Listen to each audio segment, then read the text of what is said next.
कर कर नमन निज भाव को, जिन जिन गुरु जिन बचन को, निज भाव निर्मल करन को, जिन बर कथित नय चक्र को, निज बुद्धि बल अनुसार प्रस्तुत कर रहा हूँ। बेग जन ध्यान रखना चाहिए, यदि हो कहीं कुछ स्खलन, यदि हो कहीं कुछ स्खलन।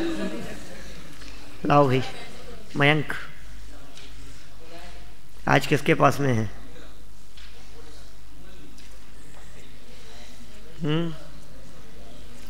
ये लेट आने वालों ने उसको कहीं वो तो नहीं दे दिया कुछ, लेकिन ऋषभ तो आ गया।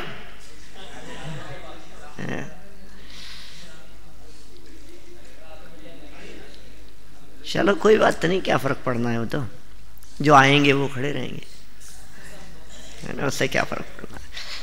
चलो अपन शुरू करते हैं, पेज नंबर 79। कल तक जो हमने निश्चय नय के भेद प्रभेदों की चर्चा की है, उसमें 4 भेदों के नाम देख लिए, और नाम देखने के साथ साथ यह बात भी कल हमने देखी है कि ऊपर ऊपर के नय की अपेक्षा से नीचे वाले नय व्यवहार पने को प्राप्त हो जाते हैं निषिद्ध हो जाने से। ठीक है ना, वे निषिद्ध हो गए ऊपर वाले नय की अपेक्षा से, इसलिए व्यवहार पने को प्राप्त हो गए। माने अशुद्ध निश्चय नय, इसको निश्चय भी कहा जा सकता है और व्यवहार भी कहा जा सकता है। अशुद्ध निश्चय नय वैसे निश्चय नय है, ठीक है ना, किंतु एक देश शुद्ध निश्चय नय की अपेक्षा से देखें तो वो व्यवहार। एक देश शुद्ध निश्चय नय है तो निश्चय नय, साक्षात शुद्ध निश्चय नय भी है तो निश्चय नय, किंतु परम शुद्ध निश्चय नय की अपेक्षा से देखें तो निषेध कर दिया जाने वाला होने से उसे व्यवहार कहा जा सकता है। कहीं कहीं ऐसे प्रयोग भी शास्त्रों में किए गए हैं। ये बहुत महत्वपूर्ण पॉइंट था जो ध्यान रखने योग्य है। इसके अतिरिक्त एक और बात सामने आई कि चूंकि इनके भेद कई हैं और उत्तरोत्तर एक दूसरे का निषेध करते हुए हैं, और शुद्ध निश्चय नय का प्रयोग 2 स्थानों पर किया गया है, इसलिए जब कहीं शास्त्र में शुद्ध निश्चय नय से ऐसा है, ऐसा प्रयोग किया जाए किसी भी कथन के बारे में कि शुद्ध निश्चय नय से ऐसा कहा जाता है, तो हमें क्या समझना चाहिए? अब हमारी जिम्मेदारी बढ़ गई। यदि कहीं साफ साफ लिख दिया कि परम शुद्ध निश्चय नय से ऐसा है, तब तो कोई दिक्कत ही नहीं है। यदि कहीं एक देश या साक्षात शुद्ध निश्चय नय का नाम ले लिया तो कोई दिक्कत ही नहीं है। लेकिन यदि सिर्फ शुद्ध निश्चय नय शब्द का प्रयोग किया है, तो अब हमें हमारी बुद्धि से समझना पड़ेगा कि ये यहाँ ऊपर वाला शुद्ध निश्चय नय है या नीचे वाला शुद्ध निश्चय नय है। या ऐसा भी कह सकते हैं अपन, यहाँ शुद्ध निश्चय नय शब्द का प्रयोग साक्षात शुद्ध निश्चय नय के अर्थ में किया है, एक देश शुद्ध निश्चय नय के अर्थ में किया है, या परम शुद्ध निश्चय नय के अर्थ में किया है। ये हमारे को प्रकरण को देखकर स्वविवेक से निर्णय करना होगा। अभी कैसे निर्णय करेंगे तो वो तो अभी स्वरूप बतलाएंगे तीनों का। ये बात तो हुई शुद्ध निश्चय नय के बारे में। हाँ, लेकिन यदि शास्त्र में कहीं सिर्फ निश्चय शब्द का प्रयोग किया हो कि निश्चय नय से ऐसा है, अब तो जिम्मेदारी और बढ़ गई। पहले तो 3 में से तलाशना था, अब तो 4 हो गए, 4 में से देखना है, क्योंकि अशुद्ध निश्चय नय भी उसकी सीमा में गर्भित हो गया। परम शुद्ध निश्चय नय, साक्षात शुद्ध निश्चय नय, एक देश शुद्ध निश्चय नय और अशुद्ध निश्चय नय, ये चारों ही तो निश्चय हैं, इनमें से कोई एक। और इससे भी बड़ी जिम्मेदारी तब हो जाती है हमारी जब किसी भी नए का प्रयोग नहीं किया गया हो। फिर तो हमें देखना पड़ेगा कि ये निश्चय से है या व्यवहार से है, और निश्चय में भी कौन से निश्चय से है। तो इस तरह से बहुत सावधानी पूर्वक जिनागम को पढ़ने की ज़रूरत है, क्योंकि शास्त्रों को पढ़ते समय हर स्थान पर उसके प्रयोग करके बतलाएं, हर स्थान पर ये बतलाएं कि इस नए से ऐसा है, इस नए से ऐसा है। ऐसा तो होता नहीं है। सभी जगह पर आपको नए नए नए ऐसे शब्द तो मिलेंगे नहीं, वहाँ तो प्रकरण होगा, विस्तार से चर्चा की गई होगी। और ऐसा भी संभव है उस विस्तार से की गई चर्चा में कि एक वाक्य में निश्चय नय का प्रयोग हो, दूसरे वाक्य में व्यवहार नय का प्रयोग हो, उसके आगे वाक्य में अशुद्ध निश्चय नय का प्रयोग हो। अलग अलग कंटिन्यू चलते हुए एक ही पैराग्राफ में, एक पैराग्राफ तो छोड़िए, एक लाइन में भी अलग अलग नयों का प्रयोग हो सकता है। शब्द आगे बढ़ गए, दृष्टि बदल गई, नय बदल गया। कितना सा है, दृष्टि बदलते ही नय बदल जाता है। नय है दृष्टि, और दृष्टि बदल गई। अभी जिस दृष्टि से देख रहे थे, अगले समय दूसरी दृष्टि से देखने लगे। हमने कहा भाई साहब, वस्तु तो नित्य ही है, किंतु परिणमन उसका स्वभाव है। अब बोलो, दोनों बातें कहती है अपन ने। वस्तु तो नित्य ही है, ये द्रव्यार्थिक नय का विषय हो गया, लेकिन परिणमन करना भी उसका नित्य स्वभाव है, ये पर्यायार्थिक नय का कथन हो गया। ऐसे प्रयोग माने समझ लीजिए आप, स्तुतियों में, भक्तियों में तो ऐसे प्रयोग बहुत मिलेंगे आपको, जहां कदम कदम कहीं असद्भूत व्यवहार नहीं की चर्चा चलते हुए एकदम शुद्ध निश्चय नहीं की बात आ जाएगी। उपचरित अनुपचरित असद्भूत व्यवहार नहीं की बात करते हुए एकदम साक्षात शुद्ध निश्चय नहीं, परम शुद्ध निश्चय नहीं की चर्चा करने लगेंगे अगली पंक्ति में।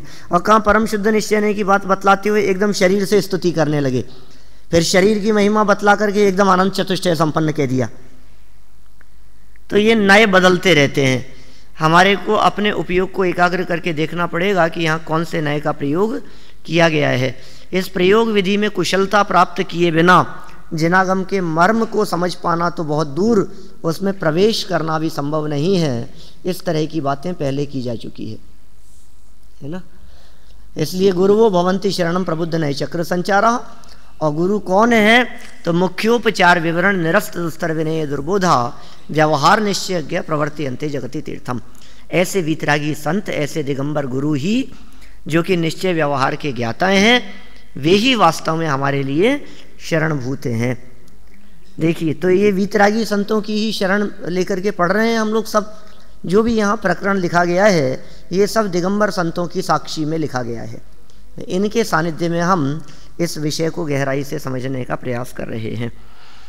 जागृत विवेक की कदम कदम पर आवश्यकता है, यहाँ तक हम पढ़ चुके थे, पेज नंबर 79। और बिल्कुल अंतिम पंक्तियाँ देखिए इस पेज की। जैन दर्शन अनेकांतवादी दर्शन है, और उसका यह अनेकांत नयों की भाषा में ही व्यक्त हुआ है। अब देखो, सारी दुनिया अनेकांत अनेकांत को तो जानती है, जैन अजैन सभी लोग, सब लोग कहते हैं साहब हाँ जैनी लोग तो अनेकांतवादी हैं। कहीं भी आप यूनिवर्सिटी में चले जाओ, किसी पढ़े लिखे व्यक्ति से बात करो, वो तुरंत ये कह देगा कि हाँ जैन लोग तो अनेकांतवादी होते हैं। लेकिन हमारा अनेकांत नय के माध्यम से व्यक्त होता है, ये कितने लोग जानते हैं। ये नय पद्धति अद्भुत प्रतिपादन शैली है। यदि ये नय पद्धति ना हो तो अनेकांत को समझा नहीं जा सकता है। अनेकांत को नय मूलक कहा है। माइल धवल की एक बहुत सुंदर 2 पंक्तियां अपन ने पहले पढ़ी थी। जह सत्थाणम आई सम्मतम चे तवाई गुण निले धाउ वाय रसोतः नय मूलम अणेयंते। 3 एग्जाम्पल देने के बाद में चौथे चरण में आचार्य देव ने कह दिया नय मूलम अणेयंते। अनेकांत का मूल नय है।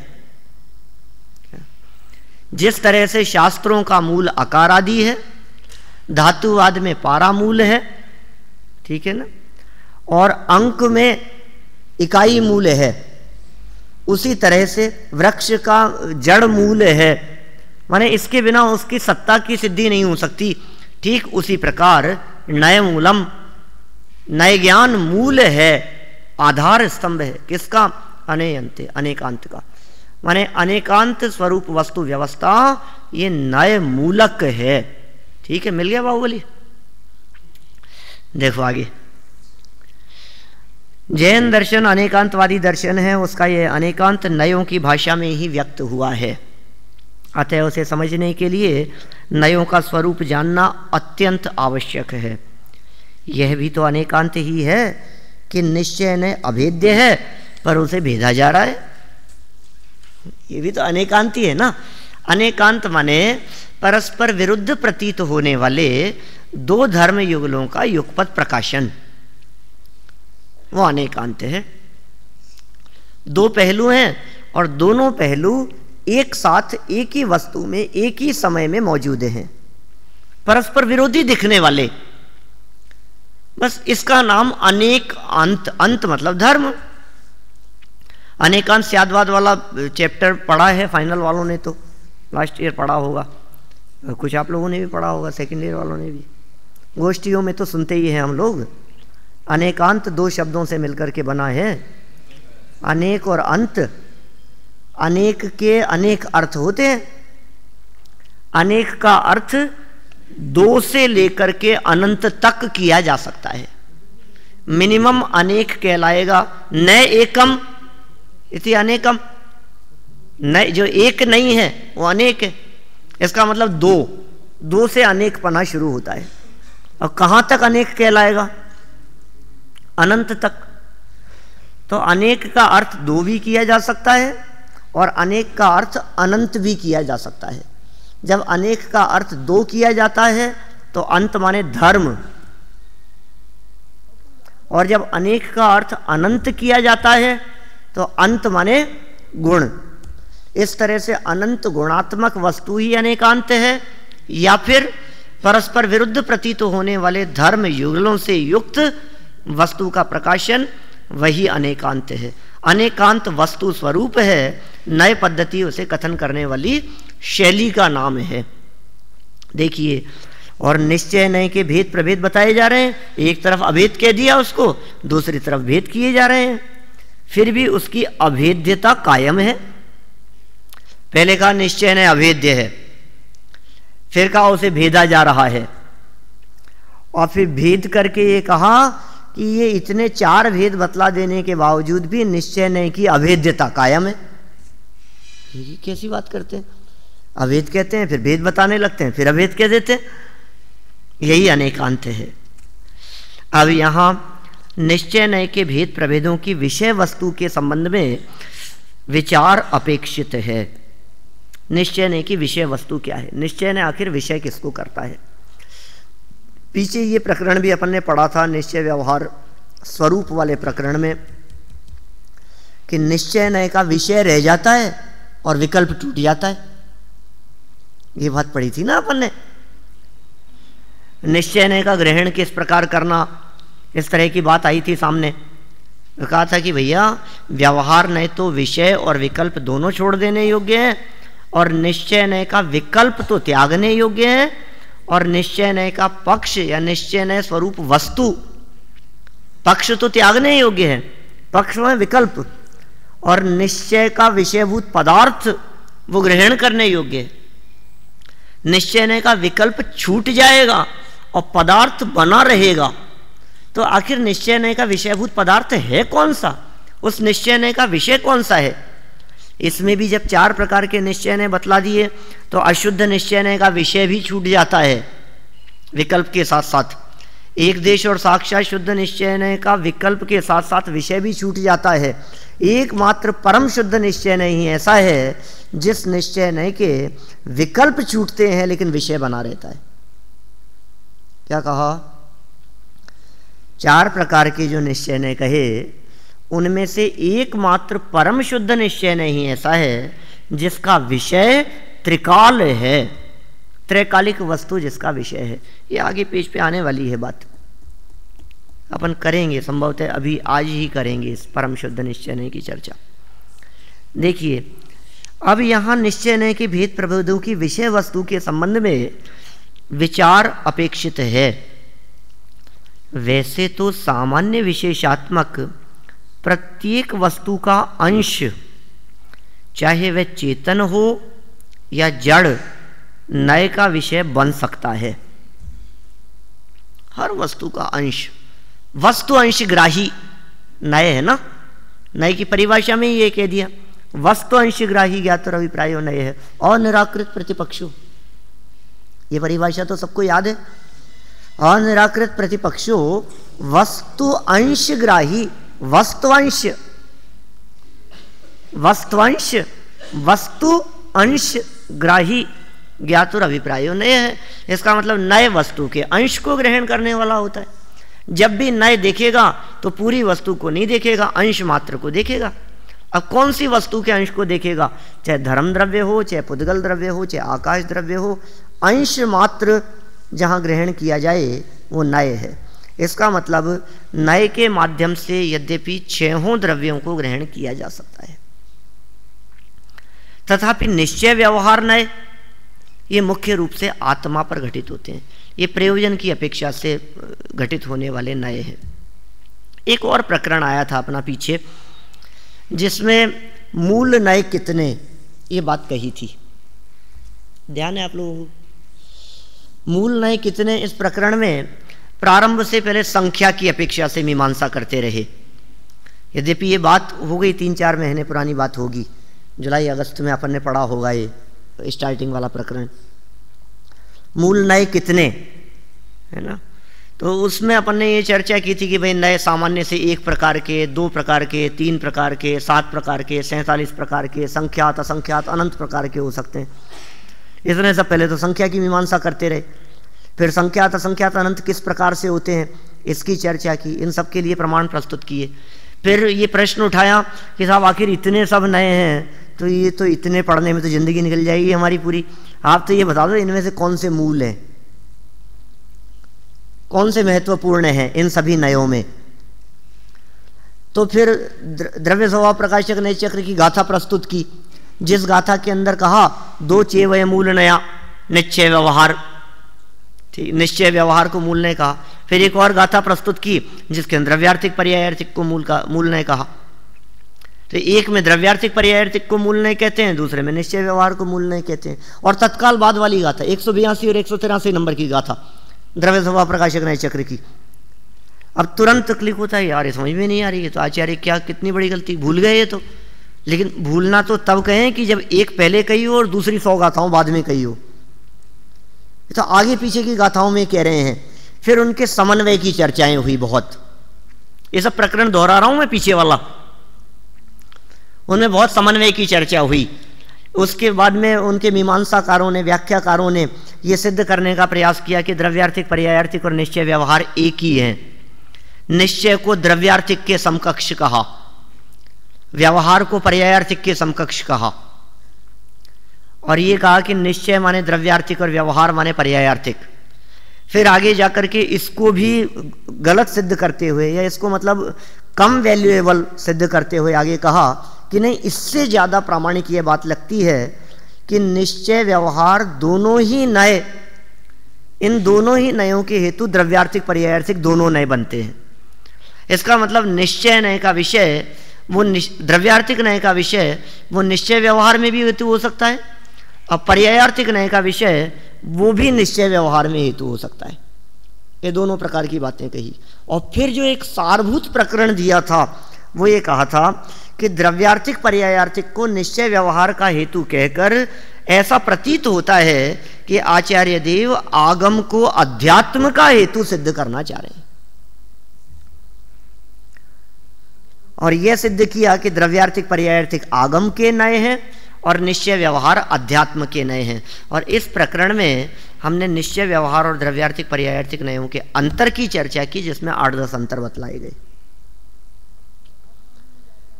मैंने इसलिए ये अभी सारी बात कही है कि द्रव्यार्थिक पर्यायार्थिक नय ये सब द्रव्यों पर लागू होते हैं, क्योंकि ये वस्तु के 2 मूल पार्ट द्रव्य और पर्याय से संबंध रखने वाले हैं। जहां द्रव्य पर्याय होंगे वहां द्रव्यार्थिक पर्यायार्थिक लागू होंगे। कहां लागू होंगे द्रव्यार्थिक पर्यायार्थिक ने? आकाश द्रव्य में लागू होंगे कि नहीं? कि हां, आकाश द्रव्य को ग्रहण करने वाला द्रव्यार्थिक और उसकी पर्याय को ग्रहण करने वाला पर्यायार्थिक। तो काल पे लागू होंगे कि नहीं? कि हाँ, जो कालाणु है, जो रैणानम राशि एवं रत्नों की राशि के समान लोकाकाश के प्रत्येक प्रदेश पर स्थित है, वो द्रव्यार्थिक नय का विषय है, और उसकी जो समय आदि जो पर्याय हैं वो पर्यायार्थिक नय का विषय। इसका मतलब द्रव्यार्थिक पर्यायार्थिक सब द्रव्यों पर लागू होते हैं, जबकि निश्चय व्यवहार इनका द्रव्य पर्याय से कोई ऐसा डायरेक्ट रिलेशन नहीं है, क्योंकि उपचरित बात भी कर देता है, लगावटी मिलावटी बात भी कर देता है। मैं मोटा हूं, अब बोलो अब ये न तो मेरा द्रव्य है और न मेरी पर्याय, ये मोटापना। मैं पतला हूं, मैं लंबा हूं, मैं गोरा हूं, मैं काला हूं। अब इन वाक्यों में निश्चय व्यवहार तो लागू होंगे, द्रव्यार्थिक पर्यायार्थिक लागू नहीं होता। फिर भी यहां ये कह रहे हैं, यद्यपि ये और द्रव्यों में भी कदाचित लागू हो जाएं, तथापि सामान्य मतलब मुख्य रूप से ये अध्यात्म के नय होने से आत्मा पर घटित होते हैं, ये बात कहना चाह रहे हैं। माने निश्चय व्यवहार नयों की चर्चा ये प्रयोजन के कुछ अधिक निकट प्रतीत होती है। निश्चय व्यवहार नयों के माध्यम से आत्म वस्तु अधिक स्पष्ट प्रतीत होती हुई दिखाई देती है। आत्मानुभव किस प्रक्रिया से, किस विधि से हो, ये बात निश्चय व्यवहार के माध्यम से आसानी से पकड़ में आती है। व्यवहार नय के विषय से ऊपर चलते हुए निश्चय नय का विषय, उसमें भी अशुद्ध निश्चय नय से ऊपर चढ़ते हुए परम शुद्ध निश्चय नय के विषय तक पहुंचकर और उसके भी विकल्प का त्याग कर आत्मानुभूति की ये जो प्रक्रिया है, इस प्रक्रिया की चर्चा भी इसी निश्चय व्यवहार वाले प्रकरण में आगे चलकर करेंगे। किस विधि से आत्मानुभूति संभव है? तो पॉइंट समझ में आया आपको, ये क्या कहना चाह रहे हैं यहाँ? देखो, वैसे तो सामान्य विशेषात्मक प्रत्येक वस्तु का अंश, चाहे वह चेतन हो या जड़, नय का विषय बन सकता है, ठीक है। किंतु यहां अध्यात्म का प्रकरण है, अर्थात मुख्यतः अध्यात्म नयों की चर्चा चल रही है। ये अध्यात्म नय कौन से हैं सौरभ? निश्चय व्यवहार। और आगम के नय द्रव्यार्थिक पर्यायार्थिक। तो ये अध्यात्म नयों की चर्चा चल रही है। अतः यहाँ आत्म वस्तु एवं उसके अंशों को ही अध्ययन का, विवेचन का विषय बनाया गया है। माने कोई व्यक्ति ये कहे कि नए तो वस्तु के अंश को ग्रहण करने वाले होते हैं ना, तो आप किसी भी वस्तु के अंशों की चर्चा करो कि नहीं भाई साहब ये अध्यात्म के नए हैं, इसलिए हम यहाँ जो चर्चा करेंगे ये मुख्यतः आत्मा के अंशों को मुख्य करके ही चर्चा करेंगे, आत्म वस्तु के संदर्भ में ही निश्चय व्यवहार नयों की चर्चा करेंगे। हाँ, यद्यपि गौण रूप से पुद्गल द्रव्य की भी चर्चा आएगी, पुद्गल के अंशों की भी चर्चा होगी, लेकिन मुख्य चर्चा तो आत्मा की अपेक्षा से ही है। नयों के विषय को आत्मा पर घटित करने के कारण यह नहीं समझ लेना चाहिए कि नयों का प्रयोग आत्म वस्तु पर ही होता है। अध्यात्म में आत्मा को जानना ही मूल प्रयोजन है, अतः उसे प्रधान करके ही संपूर्ण कथन किया जाता है। अध्यात्म शब्द का अर्थ ही आत्मा को जानना होता है। अधि प्लस आत्म, अधि प्लस आत्म, अध्यात्म, एको यणची सूत्र लगेगा, है ना। अधि प्लस आत्म, अध्यात्म। अधि मतलब जानना और आत्म मतलब आत्मा को, और आत्मा को जानना ही अध्यात्म है। सच में तो अध्यात्म यही है। हम कहें कि ये बहुत आध्यात्मिक व्यक्ति हैं, इसका मतलब आत्मज्ञानी होंगे तो आध्यात्मिक कहा जाना चाहिए। ये तो बहुत आध्यात्मिक व्यक्ति है, मतलब ये जो आत्मा को जाने तो आध्यात्मिक कहलाए। हाँ, लेकिन फिर भी जो व्यक्ति आत्मा के बारे में चर्चा करते हैं, आत्मा के बारे में रुचि रखते हैं, आत्मा के बारे में पढ़ते पढ़ाते हैं, जिनको आत्मा के संदर्भ में काफ़ी कुछ नॉलेज है, उन व्यक्तियों के लिए भी आध्यात्मिक कह करके प्रयोग किया जाता है। ये बहुत आध्यात्मिक विद्वान हैं, क्या ये दार्शनिक विद्वान हैं। तो ऐसे विद्वानों के ऐसे फर्क करते हैं ना अपन, ये कौन से विद्वान हैं? तो ये जो अलग अलग प्रयोग किए, इनके पीछे भी कहीं ना कहीं उनका भाव छिपा हुआ है। आत्मा को जानने का अर्थ मात्र शब्दों में जान लेना मात्र नहीं है, अपितु आत्मानुभूति संपन्न होने से है। वृहद द्रव्य संग्रह में अध्यात्म का अर्थ इस प्रकार किया गया है। बृहद द्रव्य संग्रह में बहुत सुंदर प्रयोग है। 57 गाथा की टीका, अंतिम प्रकरण है, आत्मा की चर्चा है। और कभी व्याख्यान करने हो, प्रवचन करने हो तो बहुत सुंदर प्रकरण है ये। अध्यात्म शब्द से अर्थ है कथ्यते, अध्यात्म शब्द का अर्थ कहते हैं मिथ्यात्व रागादि समस्त विकल्प जाल रूप परिहारेण स्वशुद्धात्मन्यधि यद अनुष्ठानम तद अध्यात्मेति। क्या कह रहे हैं? अध्यात्म शब्द का अर्थ कहते हैं मिथ्यात्व रागादि समस्त विकल्प जाल के त्याग से स्वशुद्धात्मा में, समस्त विकल्प जाल का त्याग करके स्व अपनी ही शुद्ध आत्मा में जो अनुष्ठान होता है उसे अध्यात्म कहते हैं। अपनी आत्मा में अनुष्ठान, अपनी आत्मा में लीनता, अपनी आत्मा का अनुभव, अपने ज्ञायक भगवान आत्मा का अवलंबन, वो अध्यात्म कहलाएगा। निश्चय ने के उक्त भेद प्रभेदों में प्रत्येक द्रव्य की अपने गुण पर्यायों से अभिन्नता, अभेदता को मुख्य आधार बनाया गया है। माने निश्चय नय मुख्य रूप से अपनी वस्तु की चर्चा करता है, अपने गुण पर्यायों की चर्चा करता है और उनसे अभेदता बताता है। ये निश्चय नय का मुख्य विषय है। एक प्रकार से ये दोनों लाइनें आप अपने दिमाग में बैठा सकते हैं, क्योंकि इसमें निश्चय सामान्य की बात आ गई। भेदों की चर्चा तो अब आगे करेंगे, लेकिन निश्चय नय सामान्य का क्या विषय है? निश्चय किसको विषय करता है? सभी भेद प्रभेद। इनमें प्रत्येक द्रव्य की अपने गुण पर्यायों से अभिन्नता, बस इसको मुख्य आधार बनाया। अपने गुण पर्यायों से अभिन्नता, अपनी पर्याय से अभेदता। जहां भेद देखोगे, चाहे गुण भेद देखो चाहे पर्याय भेद देखो, वो व्यवहार की सीमा में चला जाएगा। भेद सो व्यवहार, जो सी भेद व्यारम धम्माणम कुणई एक वत्थुस सो व्यवहारो भणियो विवरियो निश्चयो होई। जो एक वस्तु के अंदर कथनचित भेद और उपचार करता है वो व्यवहार नय है। और अभेद देखने वाला अभेद अनुपचारतया वस्तु निश्चय तिथि निश्चय, अभेद देखने वाला निश्चय नय। 81 प्रत्येक द्रव्य अपने गुण पर्यायों से अभिन्न एवं पर तथा पर के गुण पर्यायों से भिन्न है। ये प्रत्येक द्रव्य अपने से अभिन्न है और पर के गुण पर्यायों से भिन्न है। सबका स्वरूप ऐसा है, कोई भी अपनी इस सीमा का उल्लंघन नहीं करता। प्रत्येक द्रव्य अपनी इस मर्यादा में ही रहता है। इसी प्रकार प्रत्येक द्रव्य अपने परिणमन का कर्ता स्वयं है। प्रत्येक द्रव्य स्वयं है अपने परिणमन का कर्ता। किसी भी द्रव्य के परिणमन में किसी अन्य द्रव्य का कोई हस्तक्षेप नहीं है। इस सत्य का ग्राहक प्रतिपादक निश्चय नय है। निश्चय नय इसी सत्य को बतलाने वाला है। कौन से सत्य को बतलाने वाला है? मैं ही मेरा कर्ता धर्ता। ठीक है ना।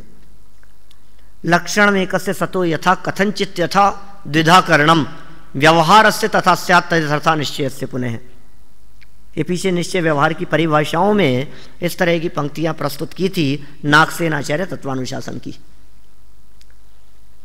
एक वस्तु में लक्षण आदि की अपेक्षा से, कर्ता कर्म आदि की अपेक्षा से भेद करना, ये सब व्यवहार नय का काम है। और कर्ता कर्म आदि की अपेक्षा से भेद न करना, ये निश्चय नय का काम है। वहां भी दोनों अपेक्षा से बात थी। जहां भिन्न भिन्न वस्तुओं के कर्ता कर्म की चर्चा करें वो व्यवहार नहीं। और एक वस्तु में ही कर्ता कर्म बतलाएं उसको निश्चय नहीं। फिर कर्ता कर्म का भेद देखना ये व्यवहार नहीं, और अभेद देखना ये निश्चय नहीं। दो बातें आ गई यहां, ध्यान है क्या? देखो, इस बात को ध्यान में रखकर ही निश्चय नहीं के परम शुद्ध निश्चय नहीं को छोड़कर शेष 3 भेद किए गए हैं जो कि किसी भी प्रकार अनुचित नहीं है।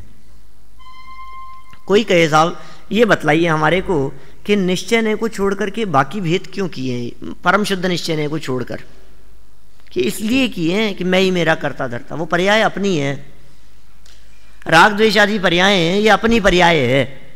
राग द्वेष आदि का कर्ता आत्मा ही है, कोई और नहीं है। देखो, राग द्वेष आदि का कर्ता आत्मा ही है, यह अशुद्ध निश्चय नहीं का कथन होगा। और रागादिक का कर्ता कर्म है, यह शुद्ध निश्चय नहीं का कथन होगा।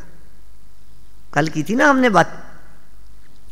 रागादिक का कर्ता, विकार का कर्ता आत्मा को कहना यह अशुद्ध निश्चय नहीं का कथन है, क्योंकि आत्मा को विकारी बतलाया गया है।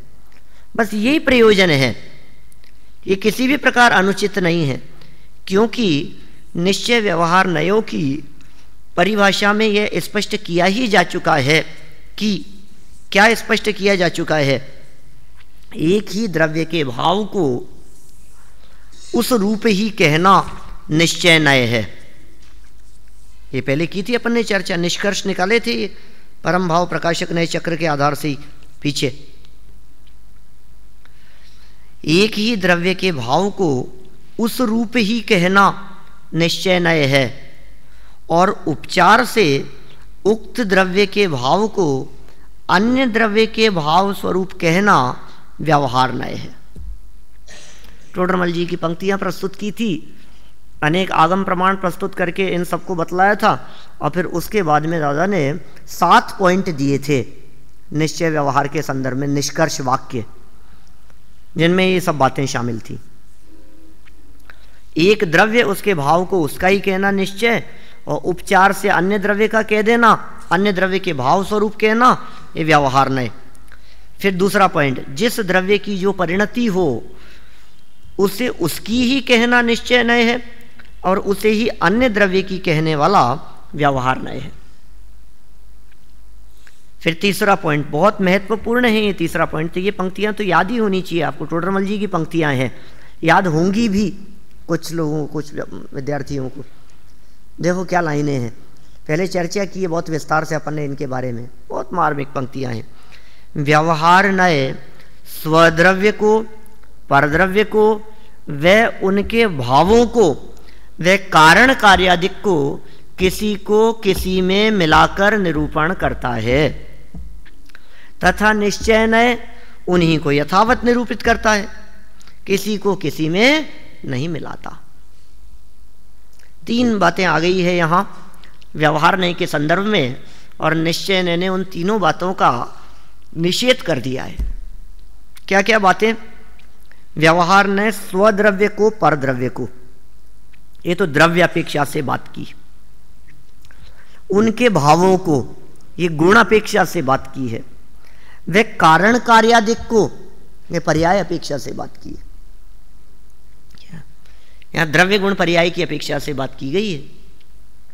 तो 2 द्रव्यों को मिलाकर के कथन करे सो व्यवहार, 2 द्रव्यों को मिलाकर के कहे असमान जातीय द्रव्य, दोनों को एक ही कह देवे, ठीक है ना, ये द्रव्यों के अंदर एकता स्थापित की।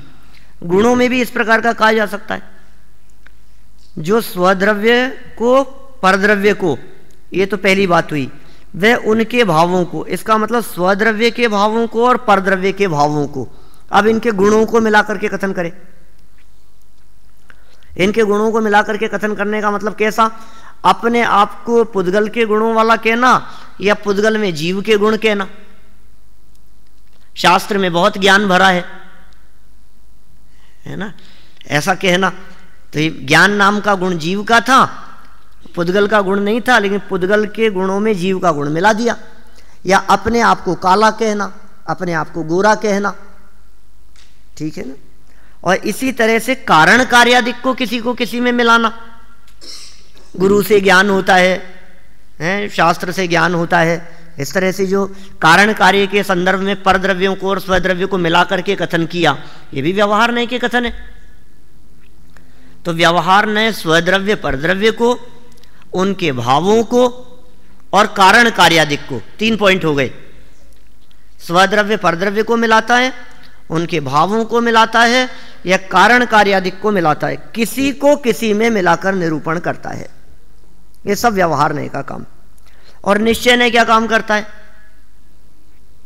निश्चय नय उन्हीं को यथावत निरूपण करता है। ये जो दोनों ही परिभाषाओं में निरूपण शब्द दिया गया है, ये बहुत महत्वपूर्ण है।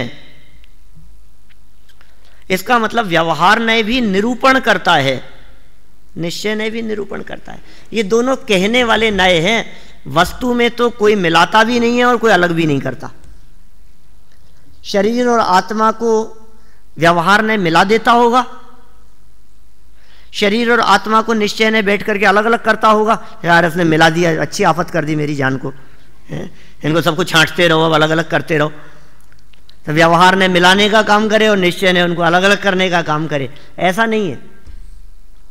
मिले हुए देख रहा है वो व्यवहार नहीं, और भिन्न भिन्न जिस दृष्टि में दिखाई दे रहे हैं वो निश्चय नहीं। बस, क्योंकि निश्चय और व्यवहार ये दोनों कुछ करने धरने वाले नहीं है। निश्चय और व्यवहार ये दोनों दृष्टि है। आपकी दृष्टि में क्या दिख रहा है? आपकी दृष्टि में शरीर आत्मा एक दिख रहे हैं या आपकी दृष्टि में शरीर आत्मा अलग अलग दिख रहे हैं? यदि दृष्टि में शरीर आत्मा एक दिख रहे हैं तो व्यवहार, और शरीर और आत्मा भिन्न भिन्न दिख रहे हैं तो निश्चय। देखिए आप, उन्हीं का यथावत निरूपण करता है, किसी को किसी में नहीं मिलाता। कौन? निश्चय। चलिए संपन्न करते हैं इस प्रकरण को, ठीक है ना। फिर भेद प्रभेद कल पूरे करेंगे अपन। कल मतलब मंडे को, फिर देवलाली से आने के बाद, उसके बाद में अपनी पर्यायों से अभिन्नता, तन्मयता एवं परद्रव्यों से भिन्नता दिखाना ही निश्चय नय के उक्त 3 भेदों की मुख्य पहचान है। क्या क्या कह दिया? अपनी पर्यायों से अभिन्नता, तन्मयता एवं पर पदार्थों से भिन्नता दिखाना। माने अशुद्ध निश्चय नय जो है, भले ही अपने को राग आदि से तन्मय बतला रहा हो, लेकिन उसका काम परद्रव्य से भिन्नता बतलाना है।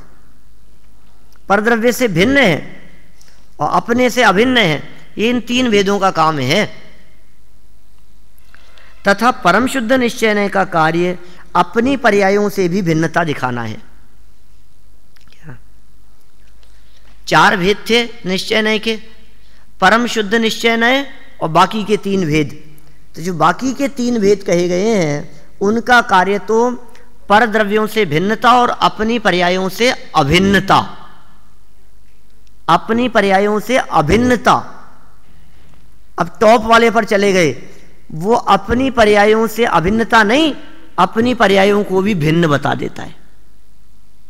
अंतर समझ में आया? 3 में और चौथे में क्या अंतर है?